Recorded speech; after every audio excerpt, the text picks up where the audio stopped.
Hey guys, zedtv here. Welcome back to another video. So today I'd like to base my video on Nuffield research placements, which is a scheme that I took part in my year 12 summer holiday. So in this video I'll be talking about my experiences with Nuffield, what Nuffield actually is, why you should do it, what the benefits are, I guess what the cons are as well, and any tips or advice I might have for anyone thinking of applying. Then straight in, what actually is Nuffield research placements? So Nuffield, the Nuffield Foundation, is actually a organisation which tries to help out disadvantaged students from deprived areas, and tries to is basically the middle organisation and tries to pair a particular student with a STEM or social sciences organisation and hosts a 2-week work experience to enhance a particular student's CV, personal statement, or general work experience. This work experience is very unique, more as it's more focused on research. So this 2-week placement during the summer is usually very intensive, and it looks really good when applying to universities, and it holds quite a lot of prestigiousness. Dive right in with my experiences. So I first heard about Nuffield research placements through communicating with a couple of Oxford students who also come from, similar to me, deprived areas, and I was sort of recommended it, seeing as this work experience really boosts their application. This was back in end of year 11, but applications don't open until somewhere in mid year 12, I believe, but all information will be listed below. I have done videos on Nuffield and mentioned Nuffield in a couple of my videos before, and some of those videos will be linked below. As this was recommended to me, I thought it would be a really good idea to apply, but I applied to a bunch of different access schemes out there to try and boost my application, and sort of looking ahead for when applying to university. But however, none of these schemes are actually 100% necessary to get into a good university. They just sort of help your application out, and if you can get it in, do try and get it in if you feel like it. When applications did open, there is a application system that you have to complete, including things like personal details, your GCSE results. As this scheme is entirely focused on year 12 students only, and takes part of the year 12 summer holiday only. So it's not open to year 11 students or year 13 students, it's just for year 12s. So your GCSE results, your predicted A-level results. But with predicted A-level results, that's not really necessary. You just have to write down your subjects you're doing at A-level. For example, with me, because it was really early, our school didn't have sufficient data to give us a prediction. So if you just put in NA, it won't harm your application at all. So that's my thing. A personal statement, which isn't as scary as it actually sounds. It's just really talking about yourself, why STEM interests you, your personal experiences, any books you've been reading, wider reading, what your ambitions are for the future, really things like that. They don't really expect any prior work experience, because they understand that you're applying for work experience to actually get it, rather than already holding work experience. So it's really just a bit of a statement about why STEM or your subject interests you. And then is your teacher reference, which do keep chasing up with your teacher once you put their email in, because my teacher took a while to put it in, and it almost got me kicked off the scheme, just to validate that you're actually a legitimate student, applying for a legitimate school for a scheme to help you out. So they sort of contextualize that information and see, okay, this person is definitely from an underperforming school, etc. And they do read all personal statements, and they do look at every application appropriately. Regarding personal statements, which I just mentioned, if you do require some help, I did actually make a video based on my Nuffield research placements personal statement. on a previous video, and my interview experience, because there's an interview phase as well. That'll be linked below if you want to check that out. Do feel free. I'll also link down there below a application guide which Nuffield themselves actually made, and I used, which could be beneficial and helpful for you guys. So do use those two resources. So after all of this is after the application process, you actually get invited to an interview, which for my year group, I think it was over Zoom, but I don't know. I think every other year it may be physical or over Zoom or something, but for us it was over interview with a I must point out that when you're actually applying through the application process, you've got to pick 5 different areas which might interest you. So there's a whole load. There's things like biology, chemistry, physics, maths, stats, psychology, sociology, social sciences, behavioural sciences. There was so many: biomedical, medicine, natural sciences, all of these subjects, and you've got to pick 5 because they can't guarantee you your first, second, or third, etc. So I was offered my third choice. So mine went something like biology, something. Then I picked social sciences, something, and I was offered my social sciences placement. And through that, they look at who's the most appropriate to be paired up with another organisation. So they paired me up with the social sciences area with Education Policy Institute, and me, along with a bunch of other students around the UK, were offered an interview through Zoom with Education Policy Institute, just to find their best candidates, with a Nuffield coordinator watching the Zoom, and 2 representatives from EPI. And in the interview, it basically is quite informal. It's not that daunting. They do ease you into it, and they are looking for the best people. They won't discriminate you anyhow. They're just looking for people who have a genuine interest, who might be able to, who will be able to sort of gain quite a lot of some experience from them as efficiently as possible. And they did tell me they were looking for 2 students out of a couple of students who are also offered an interview. And they were genuinely nice people. They do care, so don't be scared by that.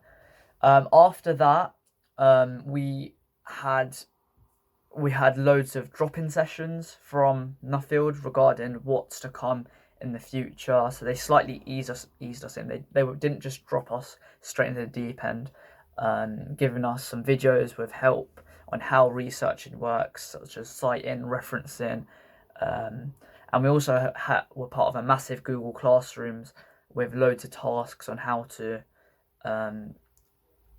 best use the Nuffield research placement, things like how to use Excel, how to ask for help, just really get us into the mindset of how a role as a researcher works in STEM. So it could be said that it wasn't just the 2 weeks of the placement during summer that took up my time with Nuffield. It was basically spread out across the end of year 12 as well, with these extra modules and tasks we had to do, which the people from Nuffield would mark off and say, yes, completed. But those modules were very helpful because my actual summer placement was heavily focused on Excel and Excel data analysis and data science. And I only had GCSE, ICT, Excel knowledge, so I was really not in the best state. So those modules really just gave me some support in terms of learning what formulas to use, how Excel works, how to generate charts and add trend lines, things like that, which helped me get used to how Excel works. So after that, basically comes along summer and getting ready with your placement. So I was given before actually starting my placement, I was given this reading list by my coordinator at EPI, so my mentor, and she told me just go off, read some things about schools. So my project from Education Policy Institute, my task was given to study school systems and how MAT size, so multi-academy trust size, can affect the efficiency of schools. So that was given to us, and I just had some links to read and from things like Sutton Trust, the education sector within the government, just to familiarise myself within that field. And comes the first day of the placement, we were in a Zoom chat, me, my mentor, and the other student who also got a place, and we just really discussed what our findings were, and if just to get a solid understanding of what we were going to be doing in this placement, because it was all virtual because of COVID. I think usually it is a physical placement, but virtual for us because of COVID. And she went over some ground rules about how this 2 weeks is going to be spaced out, things like that. And we were given, so this is a really exciting bit. So we were given some restricted data, which is only held by EPI and the UK government, regarding some information from the National School Census, which occurs every 10 years. So we were given the most latest one, and we were given this massive Excel spreadsheet about every single school in the UK, what school type it was, what percent of free school meals, the male gender, any religion associated with it, its performance, its teacher turnover rates, its leader turnover rates, the changes in headship, all of those information in a massive Excel document, which at first really scared me because I was never used to that sort of information. The Nuffield modules and my GCSE ICT knowledge was very limited and very basic. So it was basically, the first few days was just researching and just really just playing around, understanding what the data was saying, because it was very complex to look at first, and familiarise our Excel skills with such a massive data set. I admit, at times it was quite scary and I did get stuck, but I also worked along with this other student who was working alongside me, and our mentor was very helpful as well, and we managed to find different trends with the type of school, and various other bits of variables all fit in. So it was really interesting in the end. First week really just goes by understanding what you're going to be doing, and the second week is just really getting on with the report and poster. We have to do a poster as well, which doesn't really take that long, and yeah, the first week is just getting used to what you're going to be doing, and you get that weekend off. Then the second day starts with regular daily Zoom meetings with your relevant people involved, and really writing a report on a topic of your choice. So with the Excel data that was given to me, my topic was on MAT size and annual leader turnover rates. So I was doing a research analysis on that. And this research that I was doing and the other student was doing something similar, but not exactly the same as me. We were contributing to some of EPI's work on a larger scale. So we were making up part of this big research project from EPI, which this project was going to be put forward to the education system from the government for any, to try and improve any change, positive change, to the education system we hold today. So it was quite significant. It was real life, basically. To see that our work wasn't just going to be thrown away, that was actually going to put into proper real life practical use. So that's really good. But along through the placement, we were given the offer if we wanted to submit our reports to a Crest Award, And me personally, I submitted mine and got a gold Crest Award out of it as well. So there is a lot you could do for it. And some people also go on to use that as part of their Duke of Edinburgh experience, or as part of an EPQ qualification. So there are loads of cons to it. But yeah, it did require time management skills. So many skills you need for these other qualifications as well. Skills, hard working, obviously working with a massive data set and writing a report and making a poster all along the time, meeting deadlines and updating your mentor, who is basically your boss. So it did replicate real life a lot during summer, where everyone's relaxing and you're working hard. So it just shows you're willing to put in that extra effort to any future employees or potential universities. The other good thing about Nuffield is that they do try and financially help you out. So on the Thursday, our mentor and her organisation was based in Westminster in London. So she planned this day out just to celebrate after the placement was finished. And me and the other student, we both got a train to meet up in Westminster, have lunch, look at their office, and really just to finish off the experience. Travel expenses were paid by Nuffield, so if you have any train tickets or car fuel receipts, they do cover that. As well as that, upon completing the placement and submitting, don't be scared by this, but I did submit a 21-page report, and the other student did submit a 10-page report, mainly because I was going with the gold crest criteria because I wanted to get that as well, but the other student didn't. So I had to put in that extra effort and extra hours as well, but that's only if you're going for the crest, because the crest requires that extra level. And I do have my crest certificate, which I should probably go and find, but I do have that.